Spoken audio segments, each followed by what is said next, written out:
बरोबर आहे.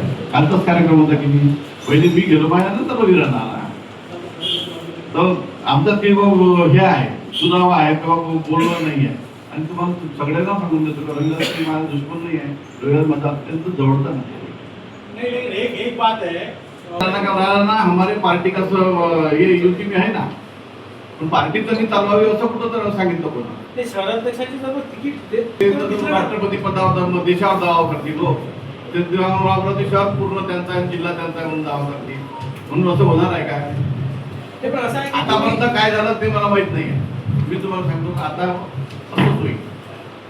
ते पण आता यांनी असं आहे हे लोकांना मूर्ख बनवण्याचं ठरवलं आहे का. तो जर व्हिडिओ होता ते सांगतात ना पण मी सांगतो तो व्हिडिओ निवडणुकीचा व्हिडिओ होता. त्या भारतीय जनता पार्टीच्या उमेदवार होता आणि प्रवीण पोटे त्या पार्टीचे म्हणजे आमदार आता सध्या आमदार त्यावेळेस पण आमदार होता अध्यक्ष होते शहराचे.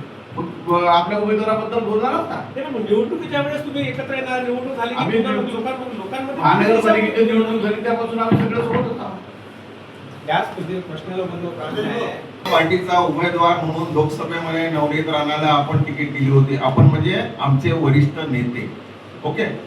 अमरावती जिल्हा शहर ग्रामीण सगळ्यांनी भारतीय जनता पार्टीचा उमेदवार म्हणून तिचं काम केलं. तुम्ही मला सांगितलं की बाबा मी भाषण केलं बरोबर आहे. माझ्या पार्टीनं मला आदेश दिला की नवनीत राणा भारतीय जनता पार्टीचे कॅन्डिडेट आहे. मग मला एक सांगा मी काय वाईट बोललो. मी आताही म्हणतो ना की ते जे तिनं केलं नवनीत राणाने काय वाचलं हनुमान चालीसा ते आमच्यात नाही वाचलं गेलं. पण तुम्ही त्याचं सातत्य घेऊन प्रत्येक वेळेस भारतीय जनता पार्टीचा कार्यकर्त्याचा पदाधिकाऱ्याचा जीव घेणार आहे का. तुम्ही आमदाराचा जीव घेणार आहे का. हा आमचा पहिला प्रश्न आहे. दुसरा प्रश्न हा आहे की भारतीय जनता पार्टी देशातली महाराष्ट्रातली जगातली सगळ्यात मोठी पार्टी आहे. आमची पार्टी कोणी चालू शकते का. कोणी चालू शकत नाही. आमची पार्टी आमचाच नेता चालू शकतो. नरेंद्रभाई मोदी असो देवेंद्रजी फडणवीस साहेब असो आमचे पालकमंत्री बावनकुळे साहेब असो आमचा प्रदेश अध्यक्ष असेल ही लोक आमची पार्टी चालवतात. लक्षात घ्या.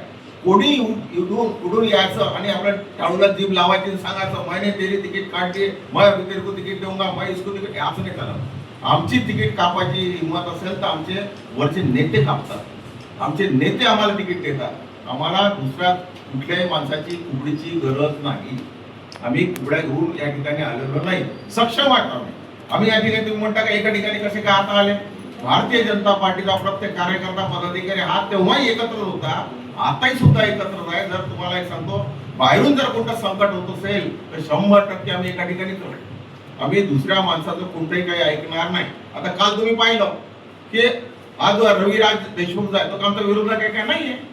त्याला पार्टीतून त्याला का काढलं असेल कसं काढलं असेल हा पार्टीचा प्रश्न आहे. हा प्रदेश अध्यक्षांचा प्रश्न आहे. तो आमचा प्रश्न नाही आहे.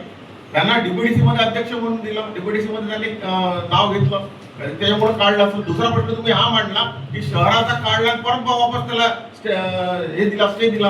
हा सुद्धा प्रश्न या ठिकाणी होता.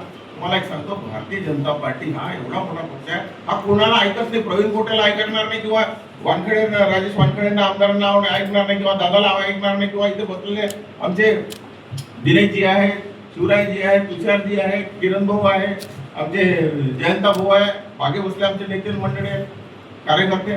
असं कोणाच्या मनाला ऐकत नाही. पार्टी एक पार्टी हा भारतीय जनता पार्टीचा एक न्याय आहे. भारतीय जनता पार्टीची एक थीम आहे.